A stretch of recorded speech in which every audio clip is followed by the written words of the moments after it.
What's up, guys? Welcome back to Newswave. So with Pokemon Scarlet and Violet being the biggest talking point online at this time, a lot of attention has now shifted away from the initial launch condition onto a potential patch from Game Freak maybe in the next month or so. Well, with some recent bugs and exploits that have popped up online, it makes me think that maybe the first couple of patches won't necessarily be focused on performance. We'll go over that here today. Also, we are going to be talking about Sony and CES, as it looks like they'll have a presence there, maybe to announce a new system of some kind, and we'll also be talking about the new trailer for the Super Mario movie that aired during that Nintendo Direct. Guys, if you enjoy these videos, make sure you hit that like button, helps out a ton, and if you're new here to the Spawn Wave channel, make sure you subscribe down below. And we're going to start today with PlayStation Plus games for the month of December, as they have leaked out a bit early from a very reliable source. They consistently leak the PlayStation Plus lineup generally about a week ahead of time, and it's been right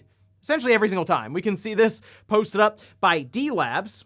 See, we have Mass Effect, the Legendary Edition, which is Mass Effect 1, 2, and 3, and of course some work had been done to essentially spruce up the first Mass Effect, and the games themselves are very good, and this collection is awesome, so I mean, that's a great addition there for PlayStation Plus Essential subscribers. Then we have Biomutant out on the PS5 and the PS4. An okay game. It didn't turn out as good as I would have liked it to, but they did work on it, patch it some, and also provided a PS5 version for it here. Definitely one worth checking out, I would say, on PlayStation Plus. And then we have Divine Knockout, a game I've never really heard of, but just seeing Mass Effect Legendary Edition and Biomutant kind of in there for PlayStation Plus is kind of worth it on its own. I see the Divine Knockout as just a little extra there, but we should see these get announced probably maybe before the end of this week as we be heading into December. Also, moving from there over to Xbox, we did have the Games with Gold titles revealed, and hasn't been a good run for this category for quite some time, and unfortunately it doesn't look like things will be turning around for the last month in 2022. We can see this posted up over on news.xbox.com. Yeah, we have two titles. We have Colt Canyon. It's available December 1st to the 31st, and Bladed Fury, that's available December 16th to January 15th. They say it's a total of $34.98 in value with 2,000 gamer score, of course, attached between the two of them. Not great.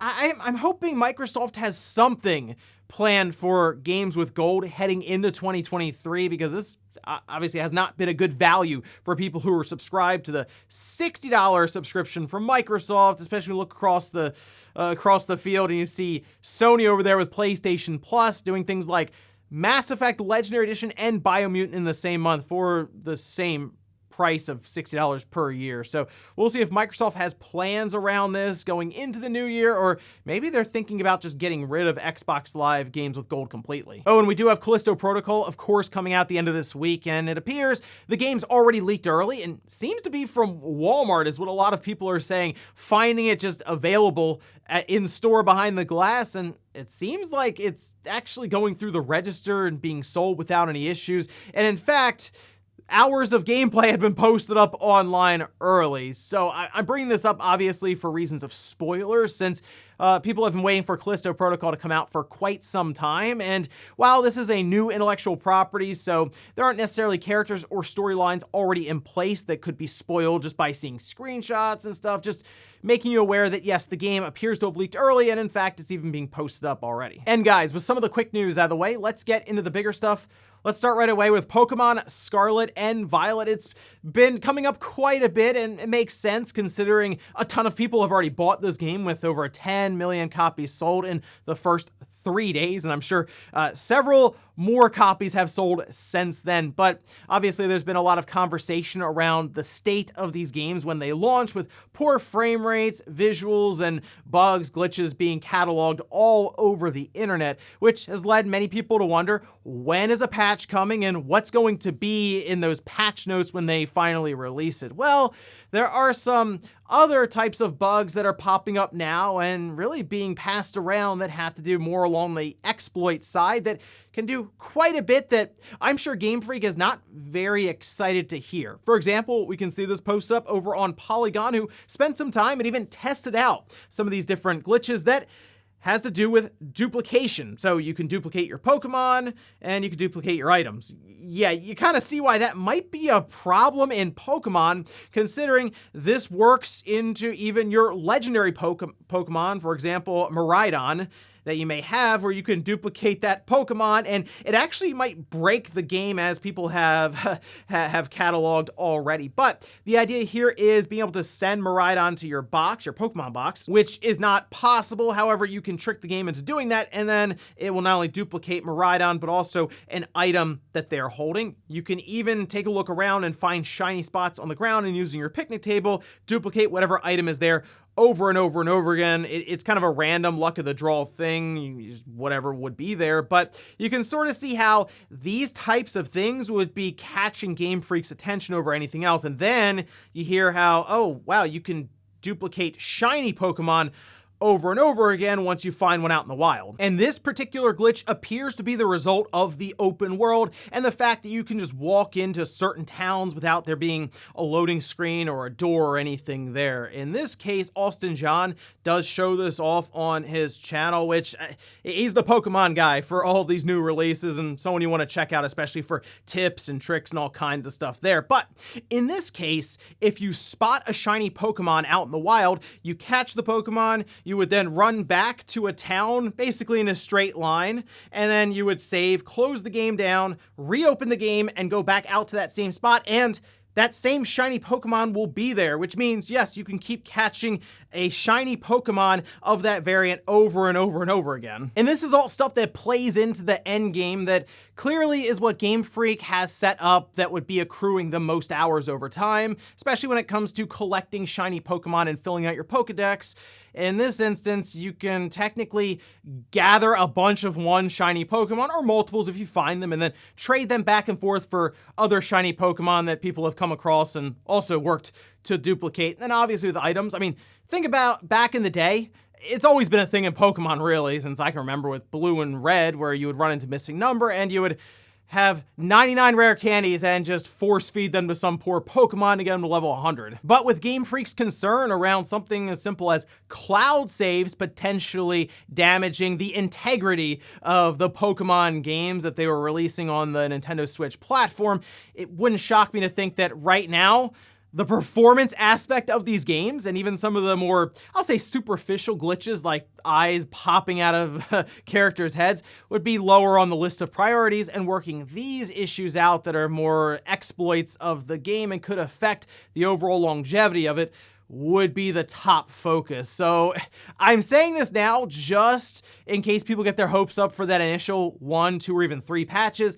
I'm kind of expecting those to focus around these sorts of things and not necessarily the frame rate, the resolution, or the textures. Those we might be dealing with for a bit longer than I think many of us were expecting. Next up, let's talk about the new trailer for the Super Mario movie that keeps looking better and better as they show it. They did a direct. It's like 5 minutes long. Technically, it's streamed for over 30 minutes, and that's just because they start streaming about a half hour ahead of time with basically a countdown and getting all that set up. But yeah, it was essentially a trailer. Miyamoto showed up on screen, introduced everyone to the voice of Peach and Donkey Kong, of course that being Seth Rogen, and then they rolled into the trailer, which did give us a bit more of a look, or I guess just a listen to Mario, and the voice for Chris Pratt I don't think is going to get in the way for the length of the movie, 90 minutes to 2 hours or so. And I guess that's fine. It's not what I would picture Mario to sound like, but it's also not necessarily irritating or anything there, not distracting to the whole situation. But Peach, also another thing that doesn't line up with my expectations. You hear Peach, think of the high-pitched kind of Peach voice, but considering, again, this is going to be a full-length picture, you probably want something that's more sustainable throughout the entire length. Now, I can't show you the trailer in motion. I can show you some screenshots here because otherwise the whole video gets hit with copyright strikes and it's kind of a mess there. But with Donkey Kong and Peach now having their debut. We saw a bit more of Luigi and Bowser clashing there a bit, and I really like the animation. It looks great in motion, and a lot of the visuals they showed looked very diverse, a bunch of different worlds, some of the power-ups, like they have like the fire flower there and all this, and then they even have a nice little nod at the end for Mario Kart and Rainbow Road. So it does seem like they're going to try to pack a lot of lore into this game that, well, fans of the series would recognize, which I'm sure many people right now are combing through this trailer, zooming in, trying to pick out all those little spots through analysis. So that'll be fun to see there if there's anything we missed, but I'm looking forward to the movie. I'm excited, and I am going to check it out in theaters. This does seem like one of those experiences you want to have on the big screen and all of this, so looking forward to next April to check this one out. Next up, let's talk about a Sony event that's now been announced. I just don't think it's necessarily what people were expecting to hear, since we really haven't had a big PlayStation showcase in quite some time. So you hear Sony, you hear a big digital event, you start to think about some of the PlayStation 5 games and stuff that could be revealed. And there could still be some PlayStation stuff here. But first, let's take a look at the announcement. They say Sony will be in CES 2023. This, of course, is the Consumer Electronics Show that, as they say here, will take place in January. Mark your calendars for Sony's global press conference, that being on January 4th, 2023, 5 p.m. Pacific time. Sony Honda Mobility will join us on the stage. Follow us and stay tuned for more details. Now, Sony has attended CES, and I think one year they showed the PlayStation 5 logo. They've also discussed things like PlayStation VR there. So there is precedent for them to at least show up with something PlayStation related. They'll also at times talk about sales figures and numbers and those sorts of things. If I had to take a guess when it comes to PlayStation, maybe they'll talk about that slim model that's currently being rumored with the detachable drive, but could be maybe a little too far out for that one. Maybe they just stick with PlayStation VR 2 and do a reveal there. It certainly seems like an electronic show like that would line up with something like virtual reality. But the other thing that is mentioned here, and would kind of have something to do with PlayStation, is the Sony Honda electric vehicle collaboration.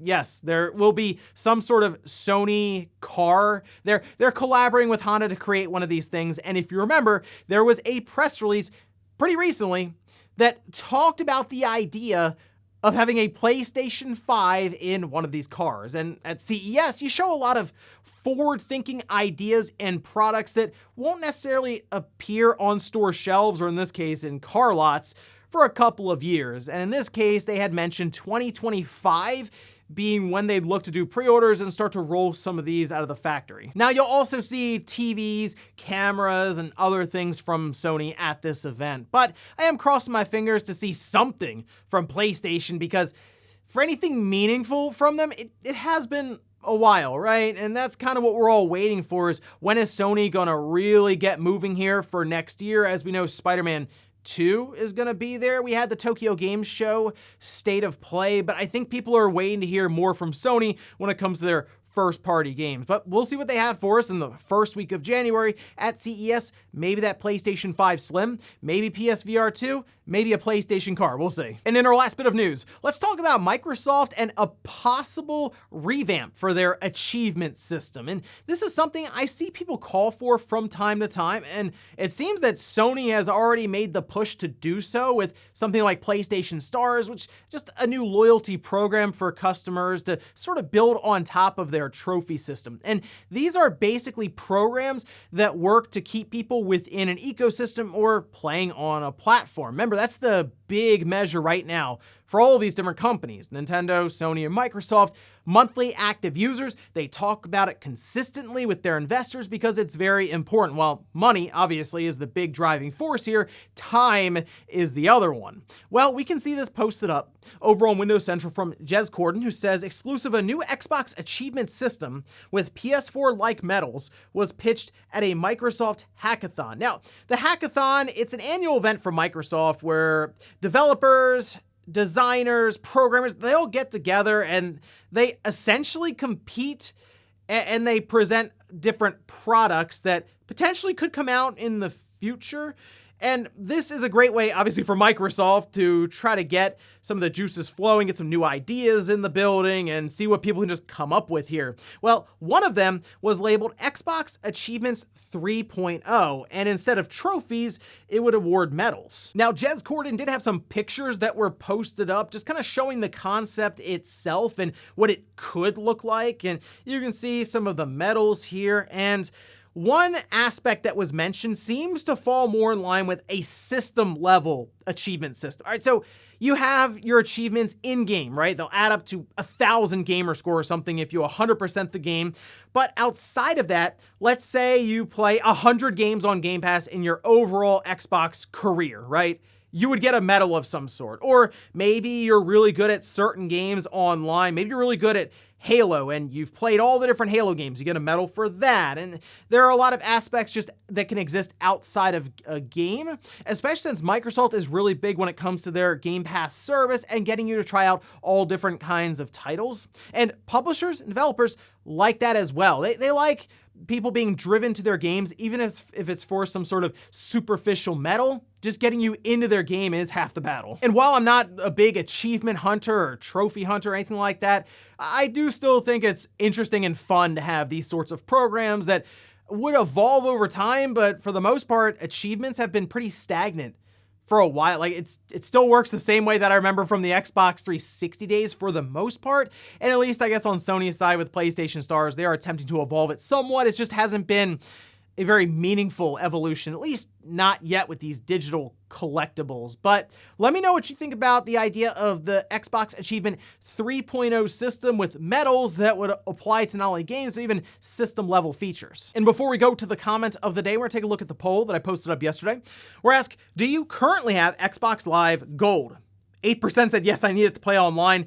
33% yes, but only because it's part of Game Pass Ultimate, and then 59% say no, I don't have Xbox Live Gold. Xbox Live Gold is kind of in a weird position right now, isn't it? It's $60 a year, and its primary functionality at this time, I think anyway, is playing online in games with gold. But playing online for paid games, anything free to play, just you don't need it. So Call of Duty Warzone, Fortnite, some of the top grossing and most played games on Xbox, you don't necessarily need it for. I guess the other thing is like voice chat. I think the party system is tied up in that in some way. So it's in this very odd state where clearly people are being drawn more to Game Pass Ultimate, and that has Xbox Live Gold there. It's not the games themselves with Xbox Live Gold. We just looked at them. They haven't been good for a while. So my thought here is Microsoft maybe pushes the envelope a bit going into next year, makes online completely free, do away with Xbox Live Gold, and work to sell Game Pass as your primary service. And I would like to see that because it would put pressure on Sony and even Nintendo to not necessarily charge to play online. Also, that would be full circle completely, right? Microsoft is the one who showed up and started charging people to play online with the original Xbox, and then they could also be the one who stops charging for online play and can maybe make that big push, but I guess we'll see. And we'll finish up with the comment of the day, as you're seeing here. This is from Seth, saying Nintendo knows that putting the word direct gets a lot more attention than just simply dropping a trailer. Well played indeed. I mean, the Nintendo Direct, it's basically set up as a big event, and it works almost every time, I feel like. Even with the movie, we knew it was just a trailer. There was nothing game-related there, but Nintendo Direct was there in the title, and it got almost 400,000 concurrent viewers. I'm sure many people wanted to see the next trailer for the Super Mario movie after the first one, which looked really good. But still, yes, the Nintendo Direct branding works across the board, whether it's their theme parks, their movies, or anything else they're doing, and that's just, they've built it up for so long now. Why not use it? And ladies and gentlemen, that's going to do it here for Newswave. If you enjoyed this video, guys, hit that like button. If not, hit the dislike. Leave comments down below about everything we talked about here today. Was Pokemon Scarlet and Violet. Do you think that first patch that Game Freak releases, hopefully by Christmas, is able to do something about the performance, or will they focus their attention elsewhere? And then also, what about the Super Mario movie with the new trailer? What'd you think of it? And then Sony at CES. Do you think they'll talk anything really PlayStation related, or is it going to be mostly about this car that, hey, could have a PS5 inside? Thanks guys for watching, and I'll see you next time.